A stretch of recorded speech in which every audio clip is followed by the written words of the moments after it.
Friends ఆక్షన్లో Chennai Super Kings target చేసిన batsmens ఎవరనేది ఈ వీడియోలో ఫుల్ క్లారిటీగా తెలుసుకోబోతున్నాం ఫ్రెండ్స్. నిజంగా ఈ వీడియో చాలా ఇంట్రెస్టింగ్గా ఉంటుంది కాబట్టి ముఖ్యంగా ప్రో కబడ్డీ మరియు ఐపీఎల్ లేటెస్ట్ అప్డేట్స్ కోసం ఇప్పుడే మన ఛానల్ సబ్స్క్రైబ్ చేసుకొని పక్కన వచ్చే బెల్ బటన్ ఆన్లో పెట్టుకోండి. అలాగే లైక్ చేసిపోతే లైక్ చేసి మీ ఫేవరెట్ టీం ఏదనేది కామెంట్ చేయండి. మొదటిగా టార్గెట్ చేసిన ప్లేయర్ చూసుకున్నట్లయితే రిషబ్ పంత్ ఫ్రెండ్స్. ఎస్, మీరు విన్నది నిజం. పక్కాగా ఇతనైతే కొనడానికైతే ట్రై చేస్తున్నట్టు సమాచారం.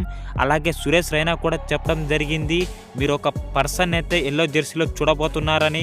అతను ఎవరో కాదు, maximum to maximum Rishabh Pant అయితే అందరికి క్లారిటీ అయితే రావడం జరిగింది ఫ్రెండ్స్. కానీ రిషబ్ పంత్ లాంటి ప్లేయర్కి అయితే ప్రతి ఒక్క టీం అయితే పక్కా బిడ్ వేయడం జరుగుతుంది కాబట్టి మరి ఇతను ఏ టీంకి వెళ్తాడనేది మాత్రం చూడాలి ఫ్రెండ్స్.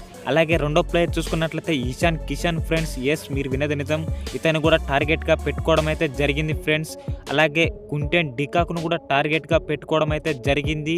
ఎందుకంటే ఒక మంచి వికెట్ కీపర్ కోసం అయితే వాళ్ళు వెతుకుతున్నట్టు సమాచారం. టార్గెట్ చేసిన నాలుగో ఆటగాడు చూసుకున్నట్లయితే ఫాఫ్ డూప్లిసిస్ ఫ్రెండ్స్. ఎస్, మీరు విన్నది నిజం. ఇతన్ని కూడా గతంలో మన సిఎస్కే తరఫున కూడా ఆడడం జరిగింది.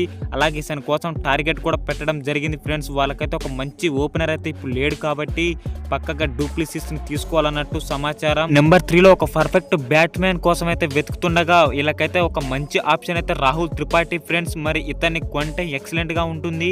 మరి వీళ్ళలో ఎవరిని కొంటారని మీరు అనుకుంటున్నారో కామెంట్ చేయండి ఫ్రెండ్స్. ముఖ్యంగా ఐపీఎల్ లేటెస్ట్ అప్డేట్స్ కోసం అయితే అందరికంటే ముందుగా మన ఛానల్లో ఉంటాయి. ఇప్పుడే సబ్స్క్రైబ్ చేసుకొని పక్కన వచ్చే బెల్ బటన్ అయితే ఆల్లో పెట్టుకోండి. వీళ్ళలో సిఎస్కే టీంలోకి ఎవరు వస్తారనేది కూడా కామెంట్ చేయండి ఫ్రెండ్స్. మీ విజయ్ సైనింగ్ ఆఫ్.